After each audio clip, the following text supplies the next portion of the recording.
Do we need to change? If you think so, somebody shout, change-a-luia! Change-a-luia! Change-a-luia! Change-a-luia! Change-a-luia! Change-a-luia! Change-a-luia! Change-a-luia! Change-a-luia! Amen. All right. All right. So we have an emergency. How have we changed? How have we seen change working? Those watershed moments where we witness change in the world. In the Divinity School of the Church of Stop Shopping, we've noticed, see if you agree with our divine research, we have found that time and time again, people jump. They jump away from the product. They leap away from their home entertainment center. They run down the street to some open area, some plaza, some grassy place in the center of the city, and they join lots of other ordinary citizens there. And they do something that's so dramatic, well, some of them don't come back. They change that government. They change the way of living in their society. Think about Tiananmen Square. Think about the rugby and soccer fields and the funerals in South Africa. Think of Wangari Maathai planting trees in Kenya. Think about Bernadette Devlin. Think about the Troubles. Think about the Burmese monks and bodies in public space. Do you see a pattern there like we do? Again and again, change comes from ordinary citizens, elated, ready to risk it all, running down the street with other citizens, running, yeah, I see you, you see me, let's go, let's go. And they go to that commons in the center of town. And there the world witnesses them, and there are always guns there. Ooh, how would we do that in L.A.? Might be hard to run there. Already got traffic jams surrounding us. I'm not saying it's easy. I'm just looking for a clue, people.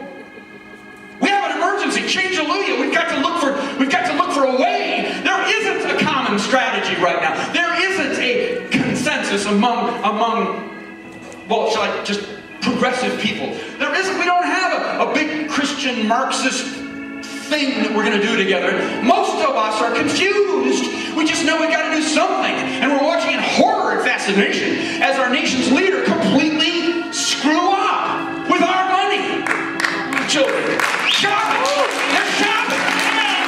They're shopping in Washington. They're shopping in Wall Street.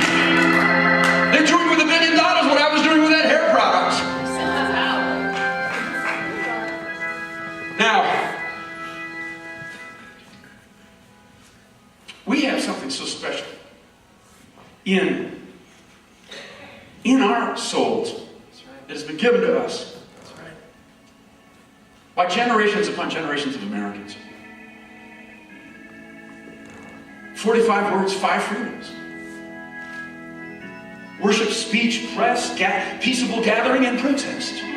Remarkable document. When it was written in the 1790s, it was to keep King George and the British, who were God monarchs. They could come to your house and do anything they wanted to because they come straight from God. Amen. A little like the marketing departments of the corporations today. Amen. Praise be. It was so radical in the 1790s. It was scathingly radical. It's just as radical today.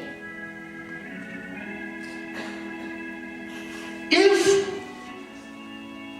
we have a person in this room here today who will be called upon to leap from his home, down the steps, down the streets, to the Tiananmen Square in your life, and you have your equivalent of standing in front of a tank with flowers, and every time that tank tries to get around you stand there, and if you have that elation, that risk it all, that change-a-luia, and then the tank decides not to kill you, and you jump up on the tank, you don't skip a beat, you put the flowers to the porthole, and the person you changed now accepts your flowers. If there's somebody like that in this room, oh, I hope there is. I hope it's all of us, children. We've all got to do it.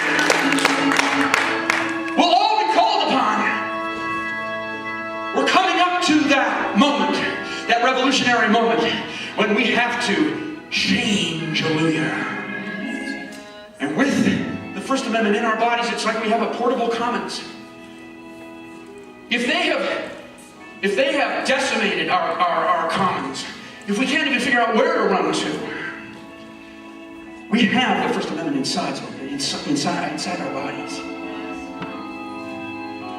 The people that wrote it and sacrificed their lives to keep it going in us, they were betting that we still have change inside of us. They were betting that we always would have it inside. That we would have this force field keeping the fundamentalists, keeping the kings and the czars, keeping these big bullies out, and that people left to themselves would somehow come up with a safe society. We figured out how to stop shopping together. We figured out how to make a healthy neighborhood, a community, a group, a tribe, a family. We would protect each other. We would make an economy where we helped each other, not where we robbed each other, where we helped each other. We have that right here. We all have this inside of us. Change, hallelujah. Somebody give me change, hallelujah. Yeah. And it is a spiritual thing. It really is. It doesn't have maybe one guy with a name. It maybe doesn't have one label. Maybe in the Church of Stop Shopping, we come from many faith backgrounds. But this thing that we've been given by our American ancestors who died for us, this thing that we've got inside of us, treasure it. The marketing departments, the military, they look at us and they don't like that we still have this mystery inside of us, this freedom inside of us. They're spending millions of dollars right now researching to find the impulse place in the brain so that no matter what we do, we can't resist their offer of that hair product or that bomb or that. Well, no, we still have change inside of us. Everybody in this room has it. No matter how forcefully they come down on us.